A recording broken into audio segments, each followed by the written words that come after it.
कम से कम इतना तो देखा करें कि आपकी कौन से सब्जेक्ट की क्लास है। ठीक है। बांगिया में पेज नंबर 136। चलिए, assault. So assault is one form of trespass to person. तो इसको आप कह सकते हैं ट्रेसपास को, इसको सॉरी असॉल्ट को अगर हम कहें so unlawful laying hand of on another, या फिर आप attempt to do corporal hurt to another. जब हम किसी के ऊपर हाथ डालने की कोशिश करते हैं, उसको कोई कॉर्पोरल नुकसान पहुंचाने की, कॉर्पोरल उसको बॉडीली कोई इंजरी करने की कोशिश करते हैं, दैट इज असॉल्ट। यानी आप कोशिश है वहां पर, कोई उसको इंजरी नहीं हुई है, कोई उसके ऊपर नुकसान नहीं हुआ है, उसको टच नहीं हुआ है, दैट इज असॉल्ट। इसकी विनफील्ड की डेफिनेशन देखते हैं, जहां पर एक एप्रीहेंशन होता है कि कोई दूसरा हमारे ऊपर अटैक कर देगा, हमारे ऊपर फोर्स यूज कर देगा, that is assault. Assault is an act of defendant. इसको विनफील्ड ने डिफाइन किया है असॉल्ट को। विनफील्ड की डेफिनेशन है, assault is an act of defendant. Assault defendant का एक एक्ट होता है which causes to the plaintiff reasonable apprehension. और उससे क्या होता है, डिफेंडेंट के जो एक्ट है उससे क्या होता है, यहाँ पर प्लेंटिफ को एक रीजनेबल एप्रीहेंशन हो जाता है of the इन्फ्लिक्शन of a battery on him by the defendant, कि डिफेंडेंट उसके ऊपर बैटरी इन्फ्लिक्ट कर देगा। ठीक है, बैटरी वहाँ एक्चुअल टचिंग ऑफ बॉडी होती है, वहां पर एक्चुअली बॉडी को टच कर दिया जाता है, फोर्स यूज हो जाती है बैटरी में। Battery and assault both are interconnected. ठीक है, कह सकते हैं कि हर बैटरी के अंदर असॉल्ट होता है, बट हर असॉल्ट के अंदर बैटरी नहीं होती। असॉल्ट जब तक सिर्फ दूसरे को खतरा होता है, डेंजर होता है, एप्रीहेंशन होता है कि मेरे ऊपर एक फोर्स यूज होने वाली है, दैट इज असॉल्ट। ठीक है, एक्चुअली वहां पर फोर्स यूज नहीं होती है, एक्चुअल में फोर्स यूज नहीं होती है। अगर फोर्स यूज हो जाती है, आप किसी की बॉडी को टच कर देते हो, तो वो बन जाता है आपका बैटरी। लेकिन जब तक सिर्फ एप्रीहेंशन रहता है, वो आपका असॉल्ट होता है। तो assault is an act of defendant which causes to the plaintiff reasonable apprehension of the infliction of a battery on him by the defendant। तो असॉल्ट में डिफेंडेंट का एक ऐसा एक्ट जिसकी वजह से प्लेंटिफ के दिमाग में ये बात आ जाती है, एक रीजनेबल एप्रीहेंशन उसको हो जाता है कि डिफेंडेंट उसके ऊपर बैटरी इन्फ्लिक्ट करने वाला है, दैट इज असॉल्ट। ये तो हुई आपकी डेफिनेशन की बात, जो विनफील्ड ने इसको डिफाइन किया है। अगर हम इसके और असॉल्ट आपका डिफाइंड है, असॉल्ट एक क्राइम भी है। We are talking about tort, जो हम हमारा सब्जेक्ट टॉर्ट है, हम टॉर्ट पढ़ रहे हैं। लेकिन मैंने बताया था आप लोगों को स्टार्टिंग में, बीच बीच में भी मैंने बताया है, कुछ टॉर्ट, कुछ एक्ट, कुछ रॉन्गफुल एक्ट ऐसे हैं। टॉर्ट क्या होता है, एक रॉन्गफुल एक्ट होता है, सिविल रॉन्ग होता है। लेकिन कुछ टॉर्ट ऐसे हैं जो क्राइम भी है। ठीक है, सो जो असॉल्ट है आपका, असॉल्ट एक टॉर्ट भी है और एक क्राइम भी है, यानी एक ऑफेंस भी है, जिसको आपका डिफाइन किया गया है सेक्शन 351 ऑफ द आईपीसी। अब मुझे भारतीय न्याय संहिता का सेक्शन नहीं पता, कि सारे सेक्शन सब चेंज हो गए हैं, इसलिए मुझे उसका नहीं पता कौन से सेक्शन में है, तो वो आप लोग देख लेना। ठीक है, असॉल्ट एक ऑफेंस भी है और उसको 351 ऑफ आईपीसी में डिफाइन किया गया है, उसको एक ऑफेंस बनाया गया है। ठीक है, तो असॉल्ट क्राइम भी है और एक टॉर्ट भी है। डेफिनेशन हम लोगों ने पढ़ ली। अब हमें देखना है क्या क्या इसके एसेंशियल्स हैं, क्या क्या इंग्रेडिएंट्स होंगे असॉल्ट के, कि आपका एक एक्ट टॉर्ट बन जाए, एक कंप्लीट टॉर्ट बन जाए, जिसके लिए आप डैमेजेस क्लेम कर सके। सबसे पहले यहाँ पर अगर हमें कोई एक्शन लाना है असॉल्ट के लिए, तो प्लेंटिफ को क्या प्रूव करना होगा? सबसे पहले number 1 that there was some gesture or preparation which constituted a threat or force. उसको प्रूव करना होगा कि वहां पर डिफेंडेंट के पार्ट पर कोई जेस्चर था या कोई प्रिपरेशन थी जिससे उसके दिमाग में एक थ्रेट या फोर्स आ गई। प्लेंटिफ मतलब डिफेंडेंट डंडा लेकर के खड़ा है एकदम सामने, और वो इतने पास है कि एकदम उसके डर में उसके प्लेंटिफ के दिमाग में ऐसा कि ये मुझे मार देगा। गन उसने तान रखी है कि आज मैं तुझे जिंदा नहीं छोड़ूंगा। ठीक है, तो यहाँ पर प्लेंटिफ के दिमाग में क्या रीजनेबल एप्रीहेंशन आ रहा है, क्या थ्रेट आ रही है ना उसके दिमाग में? भाई सामने वाले का एक्ट ऐसा है, उसका जो प्रिपरेशन ये जेस्चर एकदम ऐसा है कि उसके अंदर एकदम थ्रेट आ गई, फोर्स आ गया कि उसके एकदम ये तैयार है और मेरे ऊपर फोर्स यूज हो जाएगी। So what he must prove, what the plaintiff must prove, that there was some gesture or preparation which constituted a threat or force. Second, that the gesture or preparation was such as to cause a reasonable apprehension of force. और वो gesture और preparation ऐसा था जिससे उसको reasonable apprehension थी कि force use हो ही जाएगी। सबसे पहले उसके पार्ट पर एक gesture या preparation था। सेकंड, वो gesture या preparation ऐसा था कि उससे उसको लगा कि उसके ऊपर फोर्स यूज होने वाली है। ठीक है, third, that there was a present ostensible ability on the defendant's part to carry out a threat into execution immediately. This is very important. This is very important. There was present ostensible ability. इसका मतलब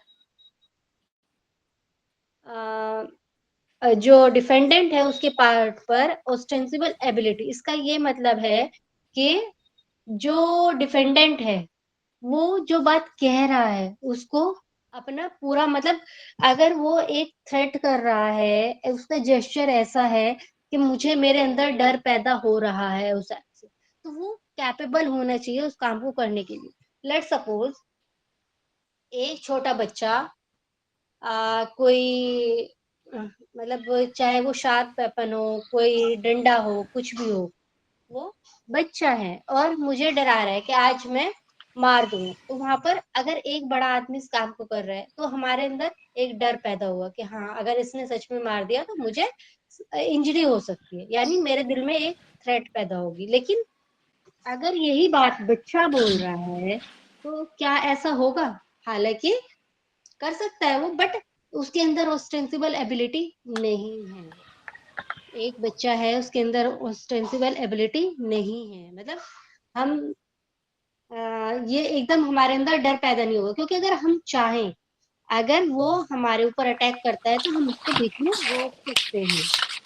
लेकिन अगर कोई बड़ा इंसान है, कोई ताकतवर इंसान है, कोई हमसे ताकतवर इंसान है और इस तरीका का उसका जेस्चर है कि वो मेरे ऊपर फोर्स यूज करता है, तो वहां पर एक मेरे अंदर क्या आएगा? थ्रेट आएगा, डर आएगा कि वो मेरे ऊपर फोर्स यूज कर देगा। तो असॉल्ट को कंप्लीट होने के लिए, Vijay Sinha ji please mute yourself. Assault के असॉल्ट के लिए कोई एक्शन लेने के लिए जरूरी है कि डिफेंडेंट के पार्ट पर एक ऑस्टेंसिबल एबिलिटी हो to carry out a threat into execution immediately. एक पर्सन है जो बहुत दूर है, वो ठीक है नंगी तलवार लेके खड़ा है, दूर है हमसे, इतनी दूर है कि हम उससे एस्केप कर सकते हैं, अगर यानी कि मुझे लगता है कि वो मुझे डरा रहा है, ठीक है, वो मुझे थ्रेट कर रहा है, लेकिन मेरे मतलब वो इतनी दूर है कि मैं चाहूँ तो उससे एस्केप कर सकती हूँ। तो वहां पर उसके भले ही उसका जेस्चर ऐसा है कि वो मेरे ऊपर फोर्स यूज कर सकता है, बट उसके अंदर उस टाइम पर जो वो थ्रेट कर रहा है उसको एग्जीक्यूट करने के लिए, मतलब इमीडिएट एग्जीक्यूशन के लिए उसके अंदर एबिलिटी नहीं है। तो असॉल्ट का आपका ये टॉर्ट कंप्लीट नहीं होगा। Then you can not bring an action for the for assault. ठीक है, तो यहाँ पर तीन चीजें, जेस्चर या प्रिपरेशन हो जिससे थ्रेट पैदा हो रहा है, वो जेस्चर या प्रिपरेशन ऐसा हो जिससे प्लेंटिफ को लगता हो कि उसके अंदर उसके रीजनेबल एप्रीहेंशन हो कि उसके ऊपर फोर्स यूज हो जाएगी, एंड जो डिफेंडेंट है उसके पार्ट पर एक ऑस्टेंसिबल एबिलिटी हो to carry out a threat into execution immediately. This is assault. Let's move to the battery. अब बैटरी क्या होता है?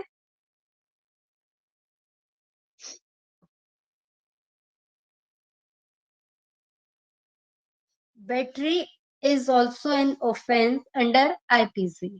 वो आपका 350 ऑफ इंडियन पिनल कोड में डिफाइंड है। ठीक है, battery is a corresponding offence, मतलब यूज ऑफ क्रिमिनल फोर्स उसको बोलते हैं, जो सेक्शन 350 में आपका आईपीसी में डिफाइन किया गया है, the use of criminal force. और आपका असोल्ट आता है 351 आईपीसी 350 में, use of criminal force. Battery में क्या होता है? Battery consistent touching another person hostilely or against his will. जब कोई पर्सन दूसरे पर्सन को होस्टाइली या फिर उसकी विल के अगेंस्ट टच करता है, दैट इज बैटरी, भले ही वो कितना स्लाइटली हो। यानी अगर इसको ऐसे भी कह सकते हैं, intentional application of force to another person without lawful justification. जब दूसरे पर्सन को आप इंटेंशनली उसके ऊपर आप फोर्स यूज करते हो और वो फोर्स विदाउट जस्टिफिकेशन है। जस्टिफिकेशन क्या हो सकता है? भाई आप या तो किसी लीगल प्रोसेस के उसमें भी हो सकता है, या फिर एक पर्सन है, आप उसको धक्का मारते हो, बट किस लिए? जिसे सामने से एक कार आ रही थी उससे बचाने के लिए। ठीक है, एक पर्सन है वो जा रहा था, आप उसका हाथ पकड़ के खींचते हो उसको, कहीं सामने खड्डा था उसमें गिरने से बचाने के लिए। सो आपने उसको टच तो किया, अगेंस्ट हिज विल किया, बट आपके पास एक लॉफुल जस्टिफिकेशन था।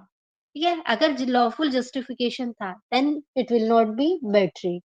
बैटरी कब होगी? जब आप किसी के ऊपर intentional application of force use करते हो और वो भी विदाउट लॉफुल जस्टिफिकेशन करते हो।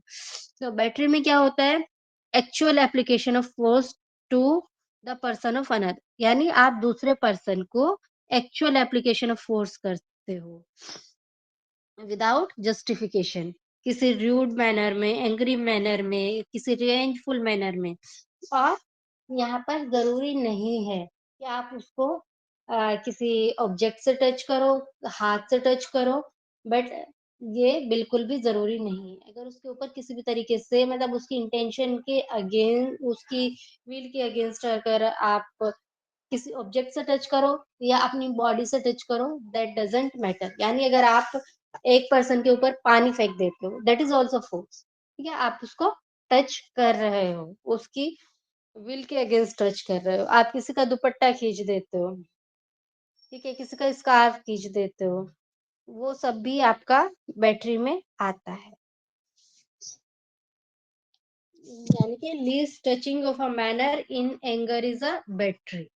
किसी भी आप भले ही कितना भी कम टच किया हो, बट जिससे मतलब वो एक रूड या एंग्री मैनर में अगर आपने किया है, दैट इज बैटरी। ये मजाक मजाक में आप एक दूसरे को हिट भी कर देते हैं, दैट इज नॉट बैटरी। वो मजाक वाला सिस्टम अलग हो गया, बट यहाँ पर बैटरी में उसकी आप विदाउट लॉफुल जस्टिफिकेशन और उसकी विल के अगेंस्ट करते हैं। एंड बैटरी के लिए जरूरी है, there must be actual contact. Actual contact यहाँ पर होना बहुत जरूरी है। आप लोगों ने पढ़ा ना इसमें, असॉल्ट में एक्चुअल कॉन्टैक्ट नहीं होता। जब भी एक्चुअल कॉन्टैक्ट हो जाएगा फोर्स, तो वो आपका बैटरी बन जाएगा।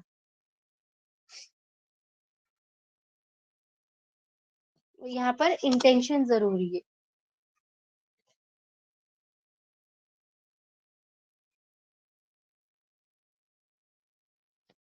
मैम किसी को कमेंट करना या इस तरीके से कुछ मुंह चिढ़ाना, ये सारे असॉल्ट में आएंगे क्या? नहीं, कमेंट करना तो असॉल्ट में नहीं आएगा। वहां पर थ्रेट थोड़ा ही ना पैदा हो रही है कि कोई दूसरा मेरे ऊपर फोर्स यूज कर देगा। सामने वाले का जेस्चर ऐसा होना चाहिए कि मुझे कोई नुकसान हो जाएगा, मतलब फोर्स मेरे ऊपर यूज हो जाएगी। ठीक तो है ना, डिफामेशन कि में आ कोई मुझे जाएगा। मुक्का मार देगा, कोई मुझे डंडा मार देगा, कोई मेरे ऊपर, मैं ऐसे गर्म पानी लेके खड़ी हूँ, मैं उसके ऊपर फेंक दूंगी, तो ये सब आपका मतलब इसमें आएगा ये असॉल्ट। जब हमें ऐसा महसूस होगा कि हमें किसी तरीके का फिजिकल असॉल्ट होने की संभावना है, देन असॉल्ट बोलेंगे ना फिर। जी। ओके। तो यहाँ पर वर्डली वो नहीं आएंगी। वर्डली तो मैम उसमें नहीं आ जाएगा, डिफामेशन या लाइबल में उस तरह से भी। वो डिफेमेशन में अगर आप कोई ऐसी बातें बोलता है जो आपके डिफेमेटरी उसमें आती है, तो वो उसमें करेक्ट। आ जाएगा। मैडम ये एक तरीके से साइलेंट धमकी हो गई ना, कि कोई गन लेके खड़ा है तो मुझे लगेगा वो मार ही देगा, ये तो एक तरीके बिल्कुल। का। हाँ, अगर आपके दिल में डर पैदा होता है दूसरे वाले के एक्ट से, ठीक है ना, तो वो आपका असॉल्ट है। ओके। सर ये ऑफर हो गया। आप अपनी कंसेंट दोगे तो मार देगा।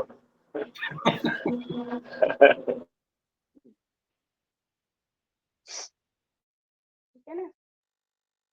एक्सक्यूज मी मैम, आप कौन सा टॉपिक पढ़ा रहे हो? Assault and battery.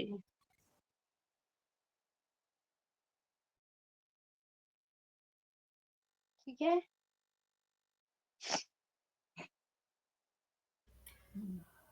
IPC. IPC. तो ये मैटर नहीं करता कि फोर्स बैटरी के लिए, ये मैटर नहीं करता है कि फोर्स डायरेक्टली अप्लाई की गई है या इनडायरेक्टली।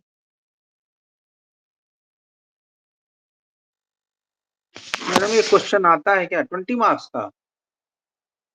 20 मार्क्स में तो नहीं, नहीं आता, बट 10 या उसमें आ सकता है, शॉर्ट या वेरी शॉर्ट में पूछ लेते हैं।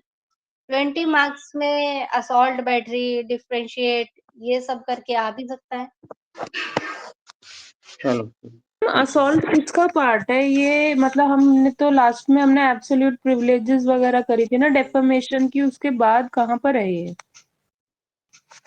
मैडम ये सिलेबस के किस पार्ट में है? हाँ जी, यही मैं पूछ रही थी। सर ये इंटेंशनल रॉन्ग डूइंग है। trespass to the person. Sir ये intentional wrong doing. Thank you.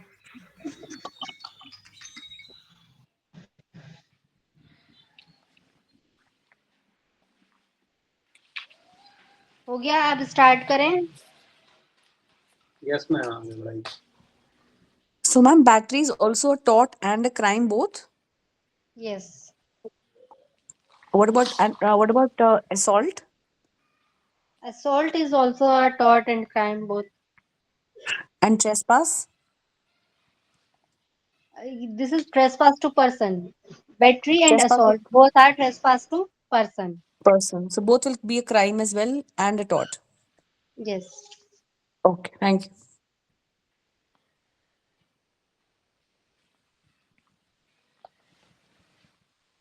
So yeah, under battery, it doesn't matter whether the force is applied directly or indirectly to the human body itself or to anything held in contact with it.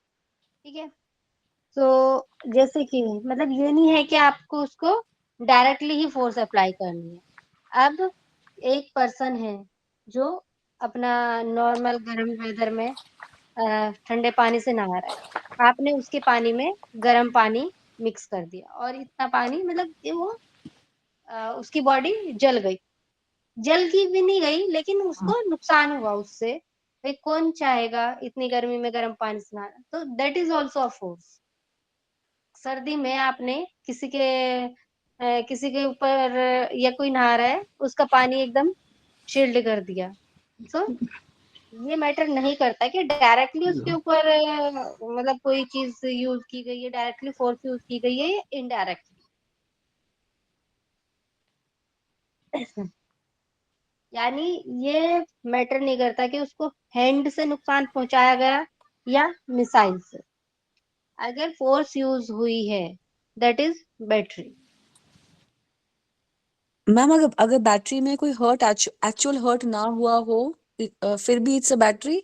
Yes, it's a battery. Okay. कोई person horse riding कर रहा है, आप उसका horse sweeping कर दो, यानी आपने उसके घोड़े को भड़का दिया, उकसा दिया, जो भी, वो क्या है? वो भी आपका बैटरी है। किसी के फेस पे स्पिट कर दिया, that is also a battery. कोई पर्सन क्लाइंब कर रहा था सीढ़ी से, आपने उसकी सीढ़ी हटा दी, दैट इज ऑल्सो बैटरी। कोई पर्सन कोई चीज लेके जा रहा है, कोई ऑब्जेक्ट है, पेपर है, कुछ भी है, आपने उससे छीन लिया, that is also a battery. So these are all cases of battery. Ma'am ये सिलेबस के कौन से टॉपिक में है ये? बता दीजिए आप लोग। सर ये इंटेंशनल रॉन्ग डूइंग में है।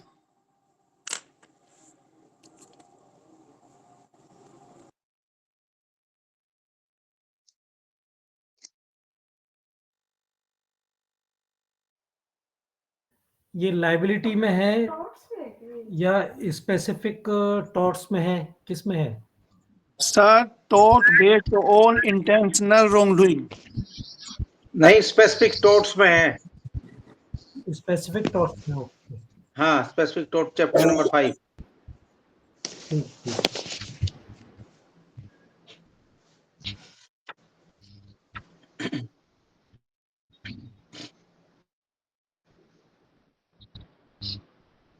So what are the कोई essentials case of history battery? है इसकी मैम?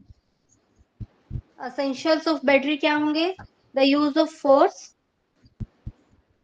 सबसे पहले फोर्स यूज होगा, किसी को स्लैप करना, पुश करना, कोई ऑब्जेक्ट उसके कांटेक्ट में लाना, पानी फेंक देना, ये सब आपका फोर्स, सबसे पहले use of force. Second, that the use of force was intentional and without lawful justification. Force battery के लिए सेकंड असेंशियल क्या होगा? फोर्स यूज किया गया इंटेंशनल, ऐसे किसी को गलती से यूज हो जाता है तो वो बैटरी नहीं होगा, ठीक है? या फिर लॉफुल जस्टिफिकेशन था आपके पास कोई, वो भी बैटरी नहीं होगा। तो बैटरी का आपको टॉर्ट कंप्लीट करने के लिए क्या जरूरी है कि जो फोर्स यूज किया है that must be intentional and it must be without lawful justification. अगर इंटेंशन नहीं थी या फिर आपके पास कोई लॉफुल जस्टिफिकेशन था तो बैटरी का आप बैटरी के लिए आप एक्शन नहीं ला सकते। थर्ड जो एसेंशियल है, the force must be applied. Please mute yourself, Sunny बोल you. Ma'am please repeat once. Just हाँ जी। The force must be applied against the plaintiff without his consent. Force use किया गया है वो प्लेंटिफ की कंसेंट के बिना यूज किया गया है, जब वो कंसेंट एक्सप्रेस हो या इम्प्लाइड हो। अगर इम्प्लाइड कंसेंट भी है तो वो कंसेंट है।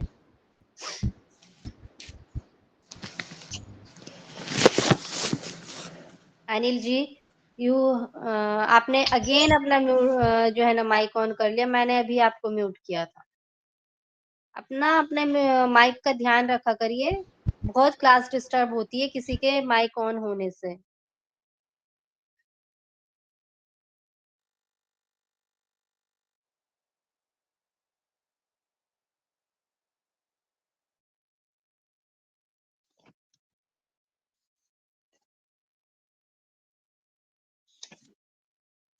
अब नेक्स्ट टॉपिक हमारा आता है फॉल्स इम्प्रिजनमेंट।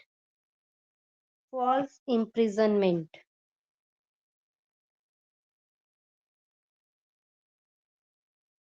देख लीजिए कौन सा टॉपिक है ये आपका, फाइंड आउट कर लीजिए। अगर आपको असॉल्ट और बैटरी समझ में आ गए तो आप डिफरेंशिएट कर पाएंगे, नहीं कर पाएंगे? Distinction between assault and battery. इसमें डिफरेंस इतना है कि आपका असॉल्ट में एक्चुअल टचिंग नेसेसरी नहीं होती, बट बैटरी में एक्चुअल टचिंग होती है। ठीक है, actual force, use of force assault में नहीं होता है, एक्चुअल फोर्स ऑफ यूज, लेकिन बैटरी में एक्चुअल फोर्स का यूज होता है। यहाँ पर सिर्फ थ्रेट होती है, असॉल्ट में सिर्फ थ्रेट होती है, बैटरी में एक्चुअल एप्लीकेशन होता है, उस थ्रेट का एग्जीक्यूशन होता है। ठीक है, थ्रेट और का मैम एक्चुअल टचिंग असॉल्ट में होती है और बैटरी में नहीं होती। असॉल्ट में नहीं होती, बैटरी में होती है। ओके। असॉल्ट में सिर्फ थ्रेट होता है और बैटरी में एग्जीक्यूशन होता है। मैडम बैटरी से पहले वाला एक्ट को हम लोग बोल सकते हैं असॉल्ट। बिल्कुल, बिल्कुल, हर बैटरी में असॉल्ट हो सकता है। ठीक है ना, हर बैटरी में असॉल्ट हो सकता है, लेकिन हर असॉल्ट में बैटरी नहीं हो सकती। यानी assault is an attempt to battery or threat to commit a battery. Assault is an attempt to battery or threat to commit a battery. It means battery includes assault.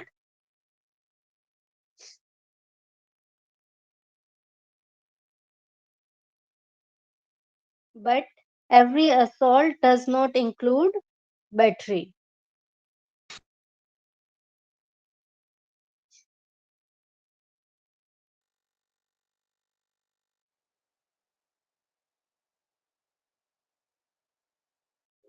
Okay, but this is the only difference. इतना बड़ा तो topic भी नहीं है कि बहुत सारे difference निकल के आए, बस ये डिफरेंस है इन दोनों में। अब आता है टॉपिक कौन? जी, next topic, next false imprisonment.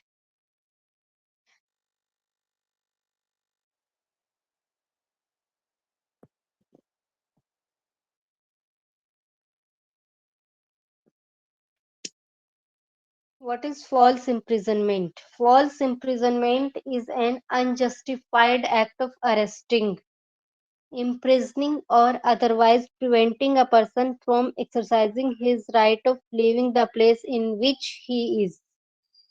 False imprisonment क्या होता है? जब आप किसी पर्सन को अनजस्टिफाइड तरीके से अरेस्ट कर लेते हैं, या फिर उसको इम्प्रिजन कर देते हैं, या फिर किसी और तरीके से जो उसका राइट है। भाई मैं अगर अपने रूम में हूँ, तो मेरा राइट है कि जब मैं चाहूँ मैं बाहर जा सकती हूँ।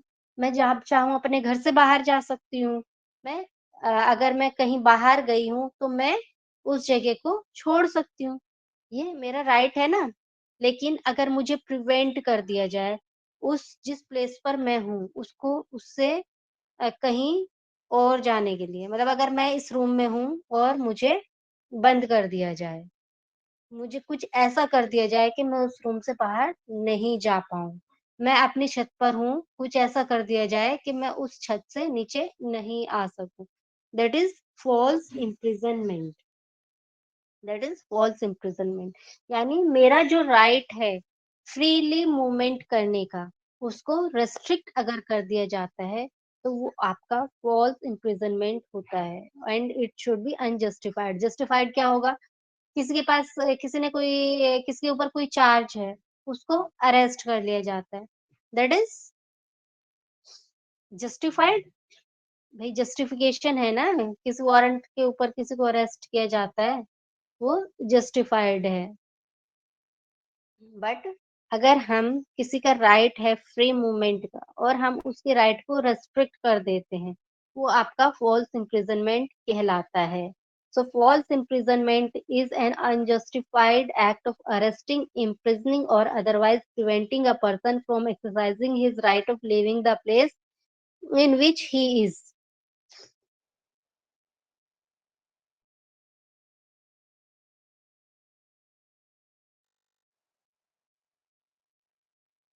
It has been defined as the total restraint of the liberty of a person. क्या कहा गया है इसको? Total restaurant of the liberty of a person for however short a time without lawful justification. जब किसी पर्सन की liberty को restrain कर दिया जाता है विदाउट लॉफुल जस्टिफिकेशन, भले ही वो कितने भी कम टाइम के लिए हो, दैट इज फॉल्स इम्प्रिजनमेंट। और false imprisonment is also considered as a trespass to person। आपका false imprisonment भी trespass to person में आता है। And restriction on the liberty of a person is also an offense। जब आप किसी person की लिबर्टी को रेस्ट्रेन करते हैं, वो भी आपका एक ऑफेंस है, जिसको आपका आईपीसी के सेक्शन 339 में रॉन्गफुल रेस्ट्रेंट और दूसरा section 340 of IPC wrongful confinement. दो आपके ऑफेंस है, एक रॉन्गफुल कन्फाइनमेंट, एक रॉन्गफुल रेस्ट्रेन। ये आपका ऑफेंस भी है। उसका डिफरेंशिएट तो आप वहां पर पढ़ेंगे, wrongful restaurant and wrongful confinement में क्या डिफरेंस है, वो आप आपका भारतीय न्याय संहिता में पढ़ेंगे। बट यहाँ पर हमें पढ़ना है फॉल्स इम्प्रिजनमेंट। फॉल्स इम्प्रिजनमेंट में सिंपली इतना है कि दूसरा पर्सन की लिबर्टी को आप रेस्ट्रेन कर रहे हैं, जो उसकी लिबर्टी है, उसकी फ्रीडम है, उसका राइट है to leave the place in which he is. You are restricting his right, you are restricting his liberty, then you are doing the wrong of false imprisonment। ये मैंने मैम बता BNS दिया, में false BNS imprisonment is 126, also considered as a 127। हाँ 126 127 है wrongful restraint and wrongful consent। अब actually पहले IPC के सारे सेक्शंस याद थे, अब बड़ी ही मतलब प्रॉब्लम होती है सेक्शंस को। अभी तो बिल्कुल याद नहीं हो पाएंगे, बहुत टाइम लग जाएगा उनको वापस से याद करने में, इतने सालों से वो ही मैडम सब। कल ही पढ़ा हूँ ना, कल ही सुना था इसलिए याद है। हाँ जी। नहीं, आप लोगों के लिए इजी होगा क्योंकि हम लोग ने इतने साल से वही सेक्शंस पढ़े हैं और वो एकदम ज़बान पर रहते हैं, तो अब नए पुराने भूल के नए या फिर पुराने के साथ नए याद करना थोड़ा-सा डिफ़िकल्ट होगा हमारे लिए।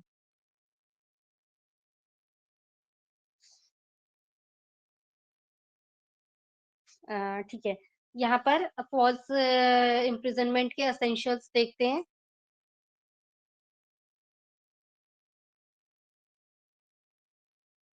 सबसे पहले complete deprivation of liberty. Complete deprivation of liberty. It is necessary to constitute a tort of wrongful confinement that the plaintiff should not have any reasonable means of leaving the place where he is। यहाँ पर सबसे पहले जरूरी है कि complete confinement होना जरूरी है, यानी वो जिस प्लेस पर है वो उसको किसी भी तरीके से छोड़ नहीं सके। यानी उसका कोई रास्ता है, जैसे कि फॉर एग्जांपल रास्ता बंद कर दिया, जो एक रास्ता था, सिर्फ एक जगह से बाहर निकलने के लिए सिर्फ एक ही रास्ता था, उसको बंद कर दिया। ऐसा नहीं कि उसको एक कमरे में बंद कर दिया। एक पर्सन है जो अपनी छत पे चढ़ा हुआ है और वो सीढ़ी से चढ़ा है, यानी सीढ़ी उस वहां से हटा दी। ऐसा नहीं कि उसको कैद कर दिया, उसको हथकड़ी लगा दी या फिर उसको एक कमरे में बंद कर दी। वो सीढ़ी से चढ़ा था, सीढ़ी से ही वापस आना था, आपने सीढ़ी हटा दी। है तो वो खुले आसमान के नीचे छत पर है अपनी, but he can not leave that place. तो कंप्लीट डेप्रिवेशन ऑफ लिबर्टी, वो जब चाहे अपनी मर्जी से नीचे नहीं आ सकता। अगर एक रास्ता बंद कर दिया लेकिन दूसरा खुला हुआ है, एक जगह से दूसरी जगह सीढ़ी से चढ़ा था लेकिन स्टेयर्स भी हैं, तो वो स्टेयर्स को यूज करके नीचे आ सकता है। तो अगर एक जगह से जाने के लिए अगर एक पर्सन है, उसके घर के 2 रास्ते हैं, एक रास्ता बंद कर दिया लेकिन दूसरा खुला हुआ है, that is not false imprisonment. वो फॉल्स इम्प्रिजनमेंट कब होगा? जब दोनों रास्ते बंद कर दिए जाएँ।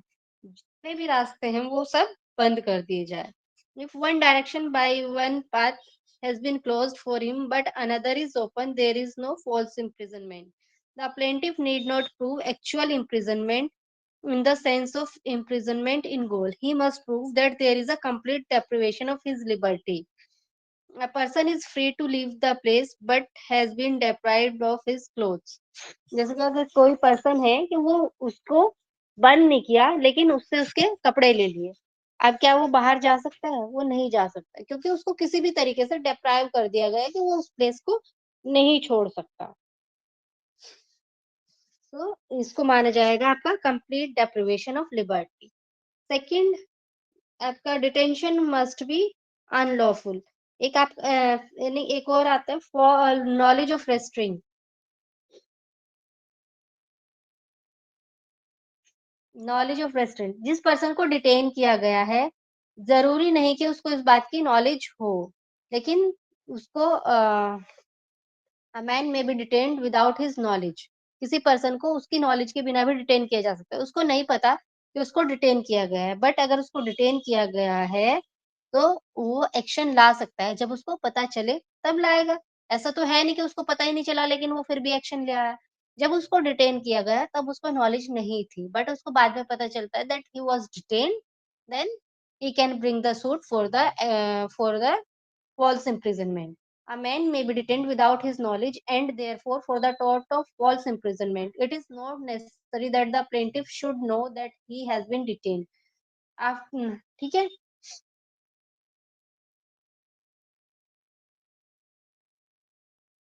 लेकिन इस व्यू पर थोड़ी सी कंट्रोवर्सी थी। यहाँ पर थोड़ी सी कंट्रोवर्सी थी लेकिन इसको रिमूव किया गया, और अब ये जो है ना हाउस ऑफ लॉर्ड्स ने इसको यहाँ पर ये व्यू एक्सप्रेस किया that the plaintiff should be conscious of the fact that he is under detention. अब उसको पता होना चाहिए कि उसको डिटेन किया गया है। अब next, the detention must be unlawful. आपका फॉल्स इम्प्रिजनमेंट के लिए ये जरूरी है कि जो उसको डिटेंशन था वो अनलॉफुल था, यानी विदाउट जस्टिफिकेशन था। Thus, if it is made in pursuance of powers vested in the defendant by the law, no action lies. यानी अगर डिफेंडेंट के पास पावर थी, उस पावर के होते हुए उसने प्लेंटिफ को डिटेन किया है, then it will not be false imprisonment.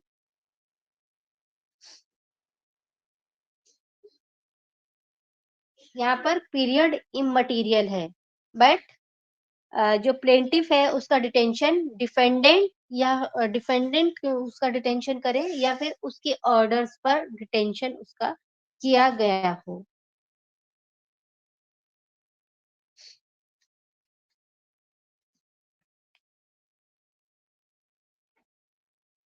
Ma'am ये लास्ट लाइन दोबारा मैम समझाएंगे? मैम लास्ट लाइन एक बार दोबारा समझा दीजिए। लास्ट लाइन क्या थी? ये मटेरियल है कि कितने टाइम के लिए उसको डिटेन किया गया था। पीरियड यहाँ पर इममटेरियल है। 1 घंटे के लिए उसको रेस्ट्रेन किया गया हो, या फिर 5 मिनट के लिए किया गया हो, या पूरे दिन के लिए किया गया हो, पीरियड इममटेरियल है।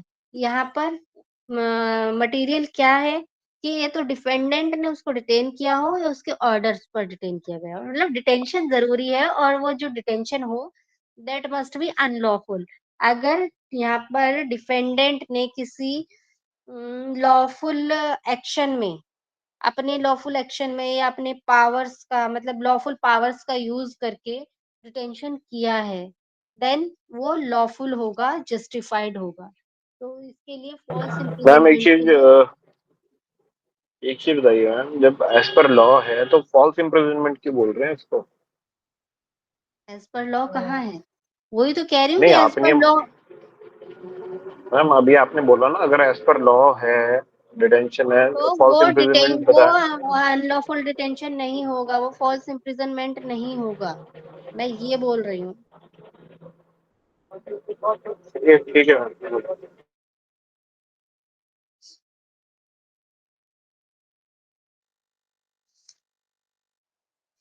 ठीक है, ये आपका ये सब छोटे छोटे टॉपिक हैं, शॉर्ट वेरी शॉर्ट में ही पूछे जाते हैं। मतलब इनका मुझे नहीं लगता कि ये आपके कभी लॉन्ग क्वेश्चन में आएंगे।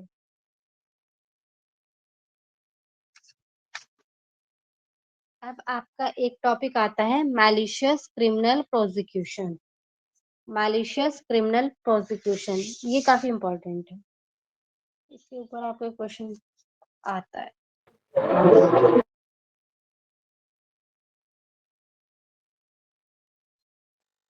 मैलिशियस क्रिमिनल प्रोसिक्यूशन, देखिए ये हर पर्सन का एक एक्सेप्टेड लीगल राइट है कि वो कोर्ट में अपने राइट के लिए मूव कर सकता है। ठीक है, अगर उसका कोई राइट वायलेट हुआ है तो वो कोर्ट में जा सकता है, चाहे वो कोई भी, चाहे उसको कोई मतलब मॉनेटरी लॉस हुआ है, कोई फिजिकल लॉस हुआ है, कोई भी किसी तरह का कोई उसके अगेंस्ट क्राइम हुआ है, कोई सिविल रॉन्ग हुआ है, कुछ भी। रिपीट कर, सुनाई नहीं दिया, प्लीज जी रिपीट कर दीजिए, डिस्कनेक्ट हो रहा दो पहले।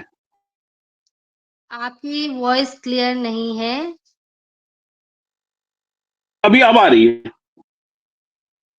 बाकी लोगों को भी मेरी आवाज में प्रॉब्लम है? नो मैम, आ रही है। शरद जी आप अपना नेटवर्क चेक करिए अपनी तरफ से। मैम जी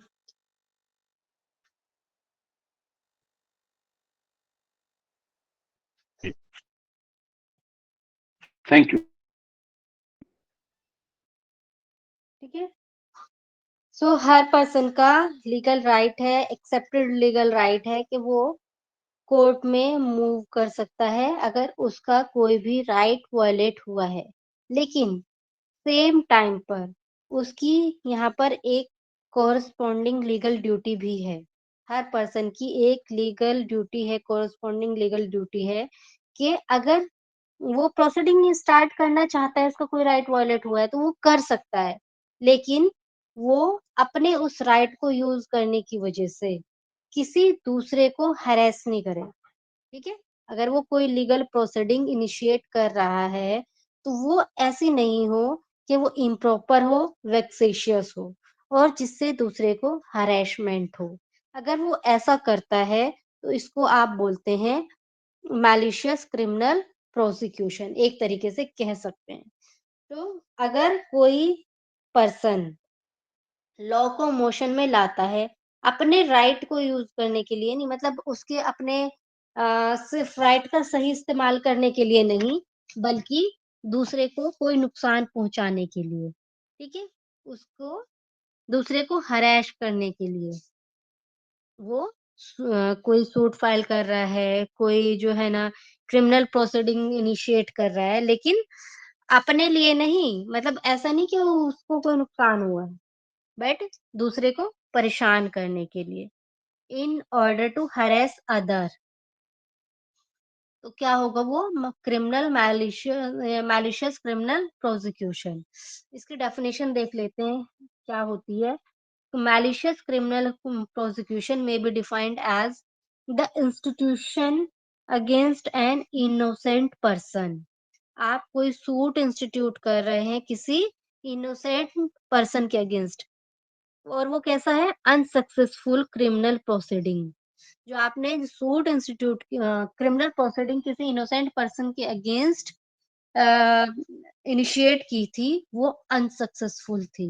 अनसक्सेसफुल यानी उसमें वो कोर्ट ने उसको क्या कर दिया, मतलब एक्विट कर दिया, कोर्ट ने उसको एक्विट कर दिया, एक्विट कर दिया किसी भी तरीके से, मतलब वो सक्सेसफुल नहीं हो पाए। सक्सेसफुल क्रिमिनल प्रोसीडिंग क्या होती है, जिसने जो प्रोसिक्यूशन इनिशिएट करता है वो उसमें जीत जाता है, यानी सामने वाले को जिसके अगेंस्ट इनिशिएट की थी उसको कन्विक्शन हो जाता है, वही तो सक्सेसफुल क्रिमिनल प्रोसीडिंग होती है ना।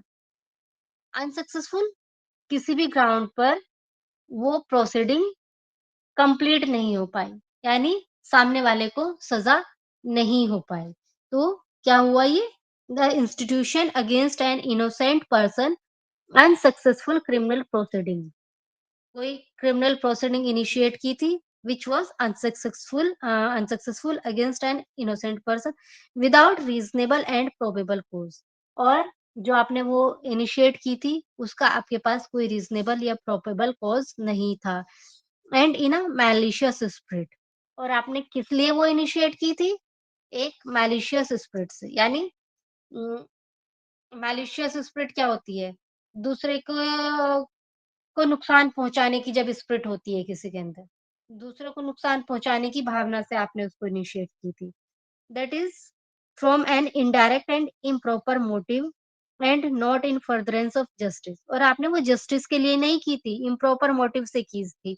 And causing damage to the plaintiff in person,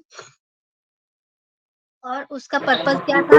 plaintiff को नुकसान पहुंचाने का, उसको इन पर्सन उसको नुकसान पहुंचाने का, उस इन पर्सन पॉकेट और रेपुटेशन। या तो उसका नुकसान पहुंचाने मतलब उसकी पॉकेट को नुकसान हो, उसकी रेपुटेशन को नुकसान हो, या उसको इन पर्सन नुकसान हो। वो आपका कहलाता है मैलिशियस क्रिमिनल प्रोसिक्यूशन। ये फिर डिफॉर्मेशन से अलग कैसे है? डिफेमेशन से बिल्कुल अलग है, अभी समझाती हूँ पूरा, इसको हम एग्जाम्पल के साथ समझेंगे।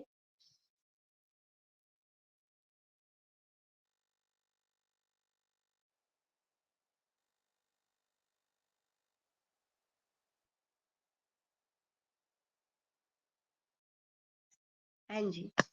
अब दो शॉपकीपर्स हैं, ठीक है? वो राइवल्स हैं। दोनों के आसपास शॉप हो सकती है, थोड़ी दूर हो सकती है, दोनों में राइवलरी है। अब ए एंड बी है, ए एंड बी है, दोनों राइवल्स हैं, शॉपकीपर्स हैं। This is just an imaginary example. अब ए क्या करता है? बी के ऊपर कोई झूठा, लेट सपोज किस चीज का केस करता है? थेफ्ट का केस कर देता है, ठीक है? थेफ्ट की प्रोसीडिंग इनिशिएट कर देता है कि इसने चोरी की है, या फिर चलिए ठीक है, थेफ्ट का ही केस करता है, थेफ्ट का, और वो किसी विदाउट रीजनेबल कॉज करता है। मतलब उसके यहाँ हो सकता है चोरी हुई हो, या उसने ये करता है कि वो खुद से चोरी करवाई, या फिर उसने दिखाया, एक ऐसा सीन क्रिएट किया कि मेरे यहाँ चोरी हुई, और उसमें उसने किसका नाम ले दिया? ए ने बी का। यानी बी के अगेंस्ट उसने क्या, कि मेरे यहाँ इसने चोरी की है, ठीक है? जिससे किस इंटेंशन से की? भाई अगर उसके यहाँ चोरी हुई है तो उसका राइट है कि भाई वो चोरी के लिए कंप्लेंट करे, एफआईआर फाइल करे, और अपना केस करे, मतलब अपना राइट को एक्सरसाइज करे। लेकिन वो सिर्फ किस लिए? वो सिर्फ एक एविल मोटिव से, इम्प्रॉपर मोटिव से, सिर्फ मैलिस के थ्रू क्या करता है? बी के अगेंस्ट अपना केस फाइल करता है, एफआईआर कराता है, और उससे क्या होता है? बी को बी के यहाँ पुलिस आती है, इन्वेस्टिगेट करती है, उसकी रेपुटेशन खराब होती है, या अगर अरेस्ट कर लेती है तो कई दिन तक उसका जो बिजनेस है, जो भी उसकी शॉप थी, उसको भी नुकसान होता है। प्लस जो उसको वकील के पैसे, पुलिस को पैसे, ये सब देने पड़ते हैं, उसकी पॉकेट पर भी नुकसान होता है, उसके आसपास जो एरिया में वो रेपुटेशन भी खराब होती है, ठीक है? कुल मिलाकर के केस चला, और कोर्ट ने क्या कहा? कोर्ट ने कहा कि ये कोई ग्राउंड नहीं है यहाँ पर, मतलब बी के अगेंस्ट कुछ कुछ पाया नहीं जाता। कोर्ट से केस क्या हुआ? जो ए ने यहाँ पर प्रोसीडिंग इनिशिएट की थी, वो अनसक्सेसफुल हो गई। यानी या तो कोर्ट को कोई ग्राउंड नहीं मिला उस प्रोसीडिंग को आगे बढ़ाने के लिए, या फिर ट्रायल हुआ और यहाँ पर बी एक्विट हो गया, ठीक है? तो ये प्रोसीडिंग कैसी हुई? अनसक्सेसफुल हुई। अब बी क्या करता है? बी क्या कहता है? वो एक सूट फाइल करता है यहाँ पर, सिविल सूट, जो उसने प्रोसीडिंग की थी, ठीक है? ए ने जो प्रोसीडिंग इनिशिएट की थी, वो क्रिमिनल थी, और वो झूठी थी, ठीक है? जो उसने इसके बी के अगेंस्ट चार्ज लगाया था, वो झूठा था, गलत इंटेंशन से था, मैलिशियस इंटेंशन से था, या मैलिशियस मोटिव से था, जिसमें कोर्ट ने उसको, बी को बरी कर दिया। अब बी क्या करेगा?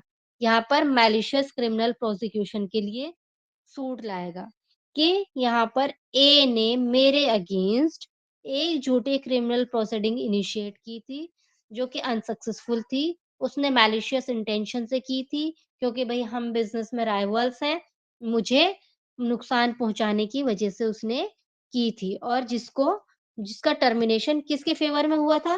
प्लेंटिफ के फ़ेवर में हुआ था। पहले वाली जो क्रिमिनल प्रोसीडिंग थी, उसका टर्मिनेशन किसके फ़ेवर में हुआ? प्लेंटिफ के फ़ेवर में हुआ और उस प्रोसीडिंग को इनिशिएट करने के लिए ए के पास कोई ग्राउंड नहीं था। जो क्रिमिनल प्रोसीडिंग थी, उसमें प्रोसिक्यूशन ए था और यहाँ पर वो जो डिफेंस था, वो बी था। जब यहाँ पर सिविल सूट फाइल होगा टॉर्ट के लिए, तो यहाँ पर प्लेंटिफ बी होगा और वो किसके अगेंस्ट सिविल सूट फाइल करेगा कंपनसेशन के लिए? कि जिसकी वजह से मुझे जेल जाना पड़ा, मेरे बिज़नेस को नुकसान हुआ, मेरे रेपुटेशन को नुकसान हुआ और उस जो मेरे अगेंस्ट केस चला था, उसमें मुझे वकील को पैसे देने पड़े, ठीक है? पुलिस में पैसे देने पड़े, मुझे मेरी हेल्थ खराब हुई, जिसमें मैं कई दिन तक मुझे मतलब मेंटल स्ट्रेस हुआ, मुझे हॉस्पिटल में एडमिट होना पड़ा। ठीक है? तो या मेरी अभी भी ट्रीटमेंट चल रहा है, मेरी रेपुटेशन खराब हुई, मेरा बिज़नेस हार्म हो गया उससे, लोग मेरी दुकान पर आने बंद हो गए। सो इन सब चीज़ों के लिए क्या कर सकता है बी सिविल सूट फाइल करेगा और कंपनसेशन माँगेगा किससे? ए से। दिस इज़ मतलब मैंने एक जनरल लैंग्वेज में आपको बता दिया, this is malicious criminal prosecution. किसी को कोई डाउट है अभी भी? बाकी हम इसको डिस्कस कर लेते हैं, जो अपना लीगल लैंग्वेज है उसके अकॉर्डिंग। कोई डाउट हो? किसी को ना समझ में आया हो? पूछ लो। तो जो जो जो बी केस लाएगा, जो फाइल हुँ। करेगा ए के अगेंस्ट, तो दैट इज डिफेमेशन, राइट? वो डिफेमेशन वो नहीं डिफेमेशन। है, वो मैलिशियस क्रिमिनल प्रोसिक्यूशन है।